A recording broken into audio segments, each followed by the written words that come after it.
Hello. क्या आपको पता है कि इंडिया में हर साल लाखों फैमिलीज मेडिकल बिल की वजह से अपना इलाज नहीं करवा पाती है या इतना बिल आ जाता है कि गरीब हो जाती है। हॉस्पिटल का बिल सुनकर ही लोगों को चक्कर आ जाते हैं। लेकिन अगर मैं आपसे कहूं कि इंडिया में एक ऐसी सरकारी स्कीम है जिससे आप 5 लाख तक का फ्री इलाज करवा सकते हैं। हाँ, बिल्कुल फ्री ट्रीटमेंट। आज की इस वीडियो में मैं आपको आयुष्मान भारत योजना की पूरी जानकारी दूंगी और सबसे इम्पोर्टेंट बात मैं बताऊंगी कि नई लिस्ट आई है। उसमें आप अपना सिर्फ 2 मिनट में रजिस्ट्रेशन कर सकते हैं, ऑनलाइन चेक कर सकते हैं। कहीं आपका नाम तो इस लिस्ट में नहीं रह गया है, मतलब आपको इसमें रजिस्टर्ड होना ही चाहिए। बहुत सिंपल प्रोसेस है, तो बिना टाइम वेस्ट किए चलो देखते हैं कि आज की इस स्कीम से क्या बेनिफिट होना है, किस किस को बेनिफिट हो सकता है और किस किस को बेनिफिट्स नहीं मिलेंगे। तो स्कीम का नाम है आयुष्मान भारत प्रधानमंत्री जन आरोग्य योजना, पीएमजे। टैगलाइन क्या है इसकी? Universal health coverage, leaving no one behind. मतलब यूनिवर्सली हेल्थ कवरेज मिल रहा है पूरे इंडिया में और हमें किसी को पीछे नहीं छोड़ना है। ऑप्शनल हिंदी टैगलाइन भी है, जन आरोग्य का नया आधार।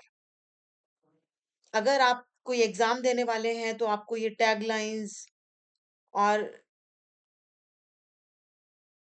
इसका पूरा नाम अच्छे से पता होना चाहिए। आपसे नाम के बारे में भी पूछा जा सकता है। अब इंट्रोडक्शन देते हैं हम आयुष्मान भारत का। तो ऑफिशियल नेम क्या है इसका? आयुष्मान भारत प्रधानमंत्री जन आरोग्य योजना, ABPMJ। लॉन्च कब हुई थी? ये 23 सितंबर को हुई थी 2018 में। और सबसे पहले इसको रांची झारखंड में लॉन्च किया गया था। और इसके ऑब्जेक्टिव्स क्या है? ये affordable quality health care provide कराती है, मतलब अफोर्डेबल भी होगा और क्वालिटी भी मिलेगी उसमें। जो वल्नरेबल सेक्शन है, जो मार्जिनलाइज्ड सेक्शन है, जो लोग अपना इलाज नहीं करवा पाते हैं, उनके out of pocket medical expenses को कम कर देती है। मतलब उनको अपनी जेब से जो मेडिकल एक्सपेंसेस भरने पड़ रहे थे वो कम कर देती है। और इसके कंपोनेंट्स क्या हैं? Health and wellness centre, HWC, renamed as Ayushman Arogya Mandir. जो पहले हेल्थ एंड वेलनेस सेंटर होते थे उनको अब नया नाम दे दिया गया है, आयुष्मान आरोग्य मंदिर।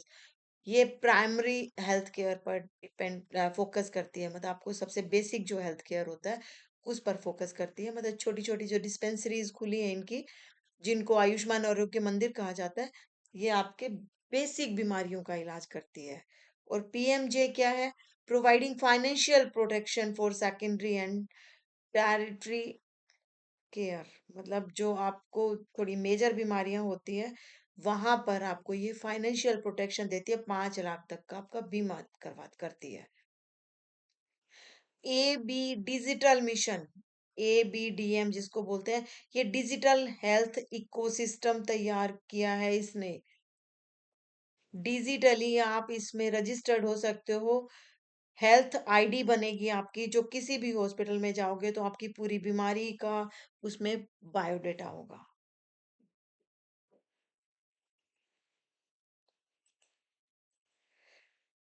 कोर बेनिफिट्स ऑफ पीएमजे योजना का कोर बेनिफिट्स क्या है, इसके बेनिफिट्स क्या है? तो इसमें 5 लाख तक का हेल्थ कवर मिलता है पर फैमिली हर साल। अब ट्रीटमेंट कैसा होगा इसमें? पूरी तरह से कैशलेस, में आपको कोई भी रुपया नहीं देना है इसमें। कोई कागज आपको तैयार करा के नहीं लेके जाने हैं।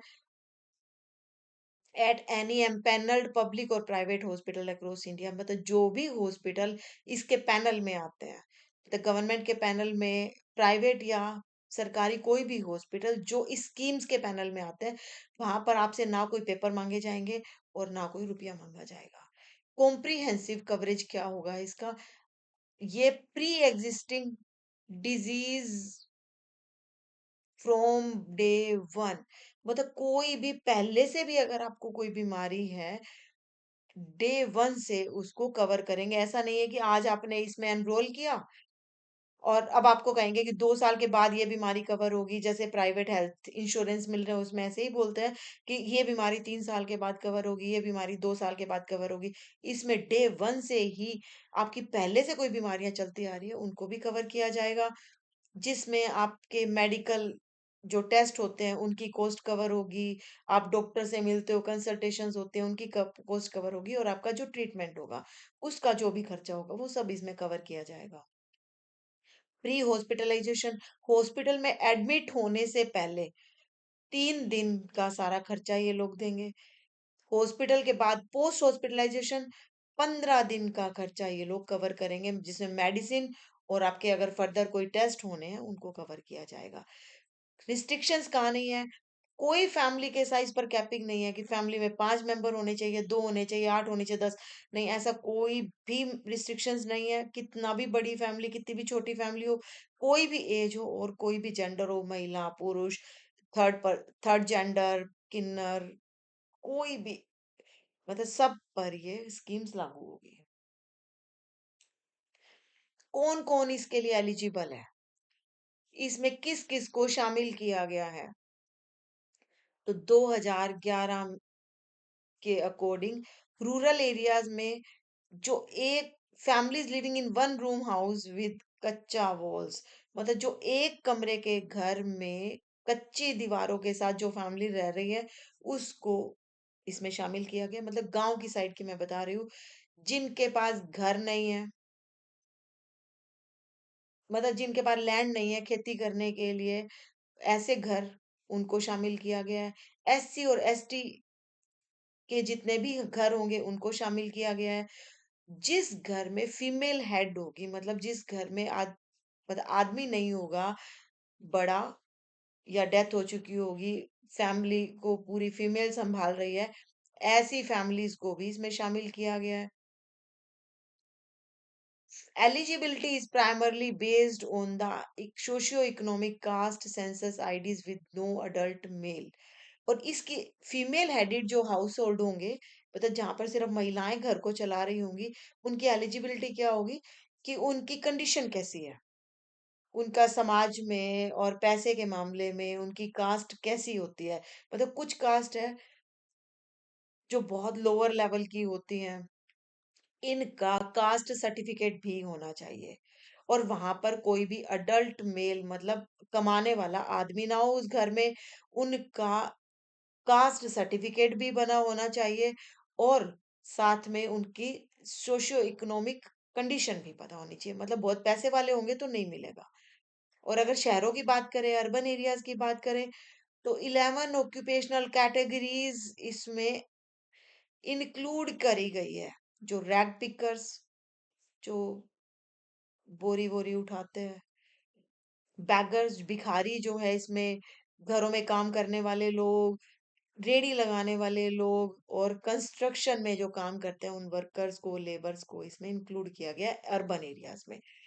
रूरल एरियाज में अलग बताया था कि घर के हिसाब से बताया था कि कच्चे घर हो, या जिनके पास खेती की जमीन ना हो, एससी एसटी हो, या जिन घरों को फीमेल चला रही हो, ऐसे घरों को शामिल किया।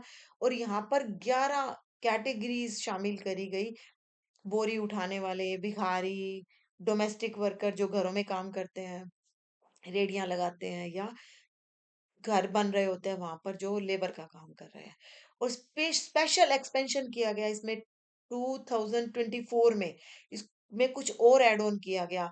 सारे सीनियर सिटीजन जिनकी एज 70 इयर्स है, फिर वो चाहे कितने ही अमीर हो, कितने ही गरीब हो, कोई फर्क नहीं पड़ता।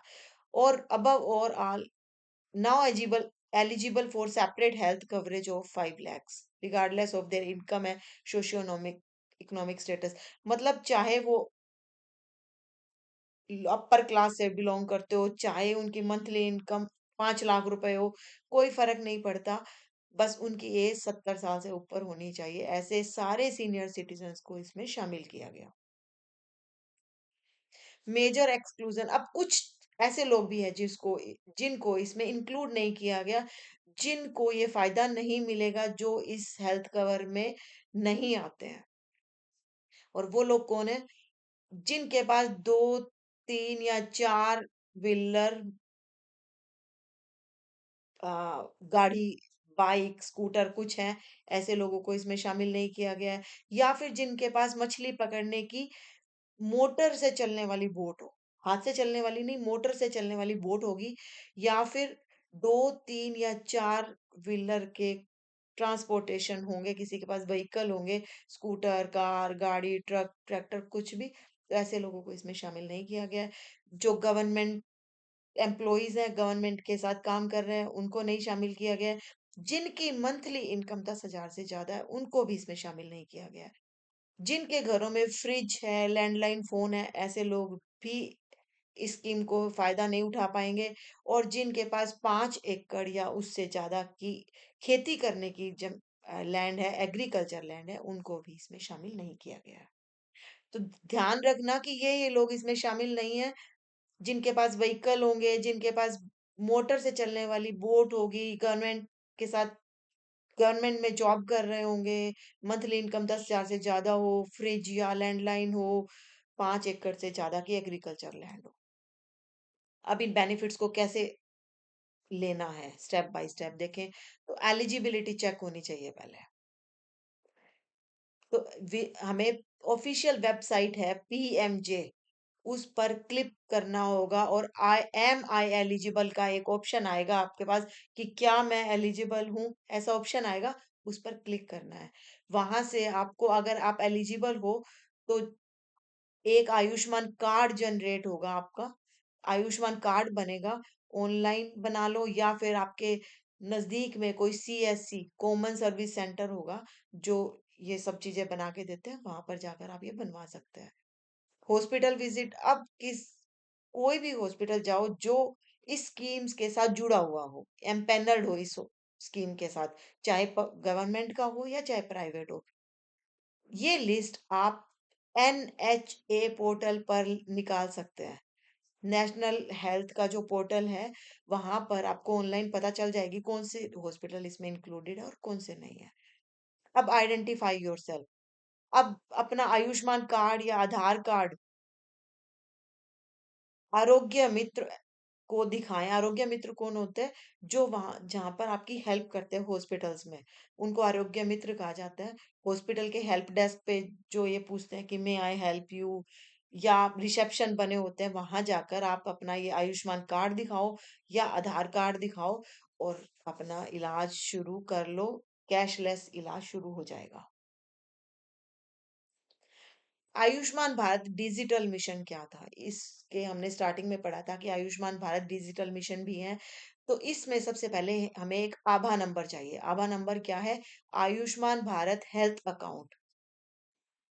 आयुष्मान भारत हेल्थ अकाउंट आभा नंबर। हर सिटीजन एक अपना 14 डिजिट का, 14 अक्षर का एक आभा नंबर क्रिएट कर सकता है, ताकि आपके मेडिकल रिकॉर्ड्स को कंप्यूटर में सेफ रखे जा सके। ये नंबर आप बताओगे तो आपकी पिछली सारी हिस्ट्री डॉक्टर को पता चल जाएगी। आभा नंबर 14 डिजिट का एक नंबर है, जिसको हम Ayushman Bharat health account number कहते हैं। हर सिटीजन को ये क्रिएट करना होगा डिजिटल मिशन में। इसके बेनिफिट क्या होंगे? डॉक्टर्स को आप से पूरी हिस्ट्री नहीं लेनी पड़ेगी बार बार। डॉक्टर आपकी मेडिकल हिस्ट्री इस कार्ड के थ्रू ही कंप्यूटर में देख लेगा, आपकी मर्जी से, अगर आप चाहोगे तो, मतलब बिना कोई एफर्ट किए, बिना कोई दिक्कत हुए। इससे क्या है, आपको बहुत सारी फिजिकल रिपोर्ट्स कैरी नहीं करनी पड़ेंगी, आपकी सारी रिपोर्ट्स उसी में ही होंगी। तो पिछली रिपोर्ट कई बार हम रख कर भूल जाते हैं, कई बार ऑन द स्पॉट तो मिलती ही नहीं है, तो उसमें आपको ये बेनिफिट रहेगा। Then HPR and HFR, registries that list verified healthcare professionals and facilities nationwide to ensure quality care। ये आपकी रजिस्ट्रीज होंगी, मतलब इसमें आप रजिस्टर्ड होंगे। ये लिस्ट आपको वेरीफाई करेगी डॉक्टरों को कि आप इस स्कीम में रजिस्टर्ड हो, तभी आपको ये मेडिकल फैसिलिटीज मिलेंगी।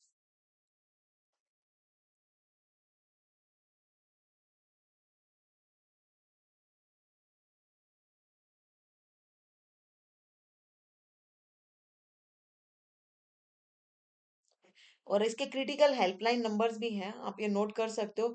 नेशनल टोल फ्री नंबर है 14555। देन दूसरा नंबर भी टोल फ्री है। और सिटीजन्स के लिए सीनियर सिटीजन इस नंबर पर अपनी क्वेरी कर सकते हैं। तो ये जो HPR है ये क्या है? Health care professional registry. मतलब आपकी प्रोफेशनल रजिस्ट्री है, हेल्थ केयर प्रोफेशनल रजिस्ट्री, जिसमें आपका पूरा रिकॉर्ड रहेगा और facilities nation wide. Health facility registry मतलब आपने क्या क्या फैसिलिटी ले ली है, क्या क्या आपको मिल सकती है, मतलब ये सारी आप, ये लिस्ट है, आप इसमें चेक कर सकते हो। हेल्थ केयर प्रोफेशनल्स कौन कौन से हैं, मतलब कौन कौन से डॉक्टर्स देखेंगे, कौन कौन से प्रोफेशनल्स आपको मिल सकते हैं, और ये कहाँ कहाँ पर मिल सकते हैं, ये पूरी लिस्ट आपको इसमें दिख जाएगी। तो ये स्कीम यहीं पे खत्म होती है। बहुत अच्छे से समझाई समझाई है मैंने आपको ये स्कीम। कुछ भी समझ नहीं आए तो आप पूछ सकते हैं, मैसेज डाल सकते हैं। प्लीज चैनल को भी सब्सक्राइब करिए। द एजुकेशन पार्क, ये मेरा चैनल है, और इस पर आप कमेंट भी कर सकते हैं मुझे। Thank you.